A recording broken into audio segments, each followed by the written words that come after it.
Welcome back. I'm here today with Jeff Benedict. He's a sports writer and an author of many books. Jeff, welcome to today's show. Good to be here. Now, Jeff, give me your background, how you fell into the role of writing and what led you here. We're on Southern Virginia University campus. When I was in law school, like most people, I went to law school to become a lawyer. But in my first year of law school, I signed my first commercial publishing contract, and I finished that book right as the first year of law school was coming to an end. And between my first and second year of law school, I was offered a second publishing contract, and it was at that point that I made a fairly critical decision to change direction and pursue a profession in writing versus a profession in the law. And it was something that I really never set out to do. I never had my mind set on writing as a profession. I never thought of writing as a job. And in fact, I never really thought of writing at all. It was not something on my mind in high school or college or even graduate school. But it worked out that in the pursuit of finishing my education, some opportunities came up to write. I found out that I discovered that I really liked it. And it was something that I was, fairly good at when I first got started. And I don't know if I would say it came naturally to me, but it felt comfortable. It felt like something that I could do. And so I started down that road, not knowing if it would actually, I think in the beginning I was questioning whether it would actually be a long-term profession, but there was an opportunity in front of me and I started to chase it. That was like 20 years ago. And so it turned out to be a great profession. It's interesting enough that you were in law school and you decided while in law school to write your first book. I'm curious, the topic was? What happened was just before law school, when I was in graduate school, and you have to produce a thesis to get your graduate degree, and I did mine on athletes and violence against women. It was a very academic look at that issue, and the time frame was during the O.J. Simpson murder trial, and boxer Mike Tyson had just gone to prison for a sexual assault. And so for the first time, American culture was really turning its attention to this idea that this issue of violence against women within sports, but no one had really researched it at that point. It was new. And that's what I did my studies on in grad school. So when I was finished graduate school, I decided to publish basically rewrite a thesis in a commercial way. And I published that in graduate school, never intending to make any money off it or to be a professional writer. It's just that I'd written something that was timely. And so we published it. It was a small publishing house. And that was kind of going to be the end of that because I was going off to law school. But that book got so much attention and so much media, and it got really good reviews, that a literary agent contacted me and basically said, I think I could get you another publishing contract if you wanted one, if you wanted to do a book about the National Football League and the criminals who play in the NFL. So that book that I wrote in my first year of law school was called Pros and Cons, the Criminals Who Play in the NFL.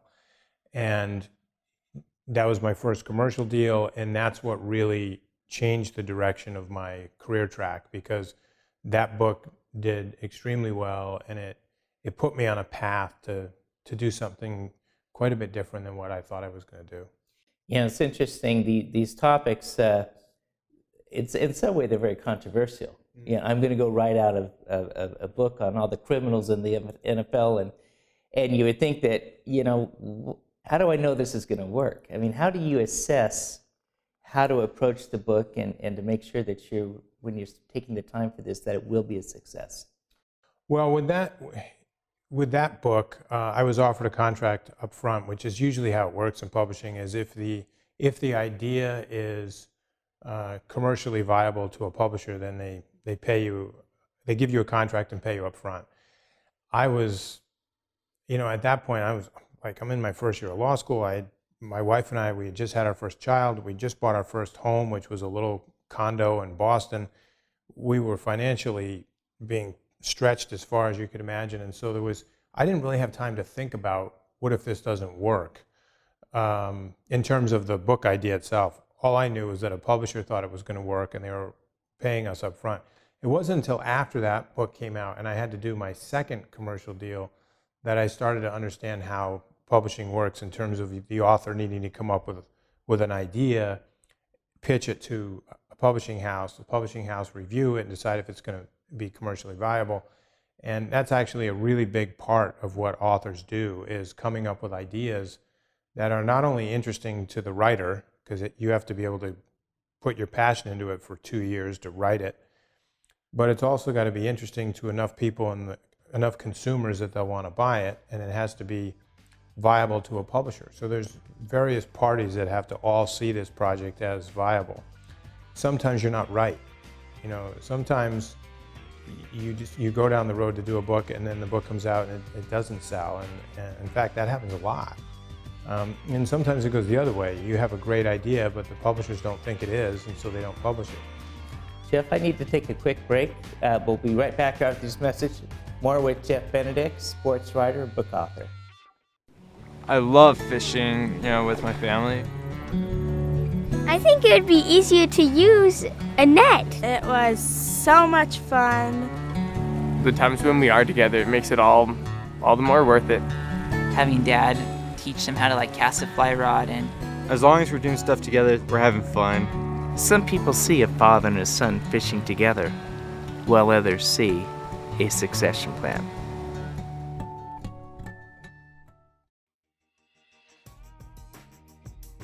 Welcome back. I'm here today with Jeff Benedict. He's a sports writer and a book author, and we're talking about the first segment, getting the books published. But I want to focus on the author, the authorship. As an author, what is your purpose in writing? Well, there's a few things. First of all, it's a profession, so in a real crude sense, it's a living, and so there has to be a payoff with everything that I write, for the most part, because it's a job. And I think that's one thing that people miss a lot in this. This is a business. Publishing is a business, and for writers, just like painters and artists, we make our money by doing our craft. And so for me, it's writing. And so I write to support my family, first and foremost. Secondly, I try to, in the selection of topics and what I want to write about, I'm certainly at a point in my career now where I like to write things that are inspiring and motivating and moving, not merely entertaining. I like to entertain too, and I think there is no reason why you can't get entertainment out of stories that are powerful and inspiring. And granted, I choose some topics that aren't inspiring. I've written about some pretty hard and difficult subject matter, but in those cases, I hope that at least there's some educational value. And I don't mean in an academic sense, but what I mean is that when the reader is finished reading whatever it is that I wrote, that when they put the book down or the magazine story down, they feel like they learned something valuable that they didn't know before, or they read something that really makes them think about the world differently than they did before they started the reading. And so it's usually one of those two things. I don't pick topics just solely for entertainment value. I'm looking for, but I'm saying though, is I think you can get entertainment value when you're doing those other two things, and people can get wrapped up in a story, and whether it has some humor mixed in or some other emotional roller coaster aspects, like going from sadness to joy or whatever as you follow a character through a story. What are some of the more memorable interviews that have taken place as you develop some of these books? Wow, that's a tough question. I've interviewed over 1,000 people in 20 years. And so, it would be easy for me, I think, quickly to rattle off some of the more well-known people that I've interviewed, just because for me, like interviewing, Coach Krzyzewski at Duke University, the basketball coach, and realizing how much I was learning by interviewing him. I've interviewed Warren Buffett, and sat in his office and spent a day with him and just learned a tremendous amount by spending time with him. I've interviewed some criminals, people who who are behind bars or are spending time behind bars. I've interviewed janitors and carpenters and a wide range of people, victims of domestic violence and sexual assault. I've interviewed lots of them because I've written about that topic more than once. Probably one of the most interesting people I've ever spent time with as being interviewed is a scientist at the Smithsonian Museum of Natural History named Doug Owsley, who studies ancient skeletons. He's the #1 skeletal biologist probably in the world, and he is the only one who's looked at the oldest 24 skeletons known in North and South America. These are skeletons that are 9,000 to 20,000 years old. And the things I learned just from being with him in his office or out in the field and spending time with him, fascinating. And so I don't know if I could point to one or two or three, because if I started thinking about it, the list gets longer the more time you spend thinking about it. I think one of the things that happens is you do this over a long period of time. The card catalog of names gets so big that sometimes you forget, oh yeah, I forgot like 15 years ago that I interviewed that guy. But there's a lot of them that have changed my life. I'm visiting here today with Jeff Benedict. He's a book author and a sports writer. Jeff, I need to take a quick break, and we'll be right back after these messages.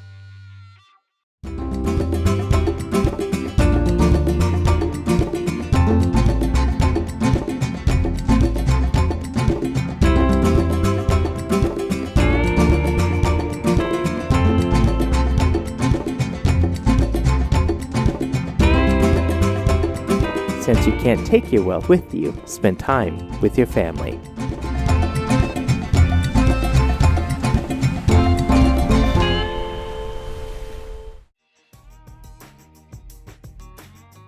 Welcome back. I'm here today with Jeff Benedict. He's a book author and sports writer. And, Jeff, I want to move into, out of all the books you've written, do you have a favorite? It's probably... I wouldn't point to one. There's 3 books that I've done that are extremely similar, and I did them at different parts of my career. One's called Without Reservation, and I wrote that in my second year of law school. And I guess if you really pushed me to say what's the #1, it would be that one probably. It was about an Indian tribe that surfaced in Connecticut and built the world's largest casino. And the book revealed that that tribe was a fraud. And the combination of writing it, the book itself, and then probably more importantly, the aftermath, was very life-changing for me. I'd probably say that one. The other 2 books that are close to it would be Little Pink House, which is exactly same narrative style, same kind of story, epic scope, about a Supreme Court case over land rights, and which is now being made into a motion picture film. And then a book called Poisoned, which was about an E. coli outbreak in Seattle in the early 90s that killed some children and led to the first class action lawsuit over food safety. Those 3 books, although I wrote them at 3 different stages of my career, they're very, very similar in terms of scope, narrative style, etc. And so I would probably pull those 3 out and put them together and say those are my favorite 3. That all being said, in the last few years, I've started writing biographies and autobiographies, and a couple of the ones I've worked on haven't been published yet. And one of them in particular, I've been working with Steve Young, working on his autobiography, and that has the potential to go right up there with those other 3. Just because, and when I answer your question, I mean, you could do that a few ways, but part of it is the satisfaction that I get out of working on some of these books, and I've liked all of them. But there's gradations in terms of how much fulfillment and personal satisfaction I get out of each of these projects, and I think the Steve Young project probably goes up there. That said, what is your most recently published book?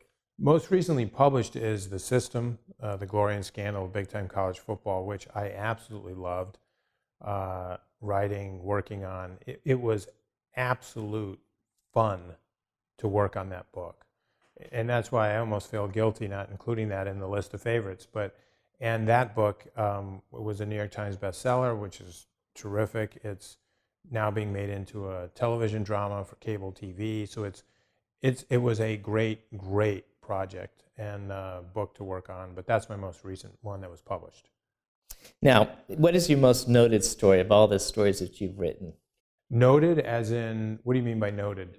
Maybe controversial or... Oh, well, geez, that's probably a series of stories I did on Kobe Bryant's rape case for Sports Illustrated. I did 3 stories for Sports Illustrated in the lead up between the time Kobe was arrested and the time of the trial which never happened. But in that year period, I did 3 stories for Sports Illustrated, which were quite controversial. And then as soon as the trial was called off, I followed that up with a cover story and a couple of other stories in the Los Angeles Times. And I'd say that package was pretty controversial. In terms of favorite stories, though, I wouldn't rank that as my favorite. I mean, probably from a purely reporting standpoint, one of my favorite all-time stories was a Sports Illustrated story that I did on the Duke basketball program, where I followed Jabari Parker and Coach Krzyzewski through Jabari's freshman year and just spent a season inside the Duke program. And then in terms of stories that have been published in Sports Illustrated, my personal favorite is a story I did about a Brigham Young University player who was suspended from the team for violating the honor code. And I did a story about him and his redemption. And it was, I didn't get a lot of joy out of writing it because I had to write the thing in one day. And so the real satisfaction came in what happened when the story came out. Whereas the Jabari Parker Duke story, I worked on that for like 6 months. And so there was enough time to really enjoy working on the story. But in terms of impact, the Spencer Hadley story in Sports Illustrated is probably my favorite. Now, Jeff, you got a lot of things in front of you on your plate doing the writing and the traveling, and but you also are now teaching a class on the campus of Southern Virginia. Right. Why? Well, originally I came here. I've been here 8 years, and what drew me here was the opportunity to teach what I do. I'm not a real theoretical guy. I'm a practical guy, and I think there's 2 different kinds of approaches to learning and teaching, and I'm certainly more on the practical side. I learned how to write by doing it. I never took a writing class in my life. I didn't study journalism. I never worked at a newspaper or anything. I just started writing, and not to compare myself with Ben Franklin, because that wouldn't be appropriate, but one of the things I've loved about Ben Franklin's life is that's how he started writing. I mean, he's self-taught, and I'm a self-taught writer. And so I came here because there was a chance to teach writing while I write. And I think from a student perspective, that's a very different experience to have a teacher who's doing what he's teaching. Because although the mechanics and the basics of writing have not really changed, the profession, the industry is rapidly changing. And so I think being in the field is really important in terms of how I teach my students, because I'm in it every day. You know, I'm doing this right now. I'm working on 3 books or 3 magazine stories or a television show. I'm working on lots of different kinds of writing all the time. And so it's very fresh. And frankly, what I tell my students this semester could be really different than what I said to them, 3 semesters ago. When you're working with the kids, are they on current topics, or what is the topic of your course here? So I have 2 classes here. One is called Current Affairs, and that's really just for seniors. And we read the New York Times as a textbook. I mean, it's not a textbook, obviously, but our text is the New York Times. So they're supposed to read that every day. And then I also assign a couple of my books that are on current subject matter that's in the news, whether it's eminent domain or food poisoning or athletes and violence against women. And we basically are looking at current issues, and that's what we are analyzing and talking about. The other class is a writing class. It's an advanced writing class, nonfiction writing, and basically I have them write a feature story of their choice But throughout the semester, they're going through the whole process that I would go through as a writer from the beginning, which is you got to come up with an idea. And how do you do that? And you have to pitch the idea to me, like I'm the editor. You've got to sell me on the idea. Then you've got to start the process of reporting it, which is, it could involve interviewing, it could involve research online or offline. Then how do you start structuring a story? And then you get into the actual writing, and then you get into the editing, and then the production at the end. So over the course of a semester, they go through the entire process with one story, as opposed to writing like 5 different things. I have them work on one thing and take the whole semester to do it. Jeff, I've enjoyed having you on today's show. Thank you. Jeff Benedict, book author and sports writer, and we'll be right back after these messages.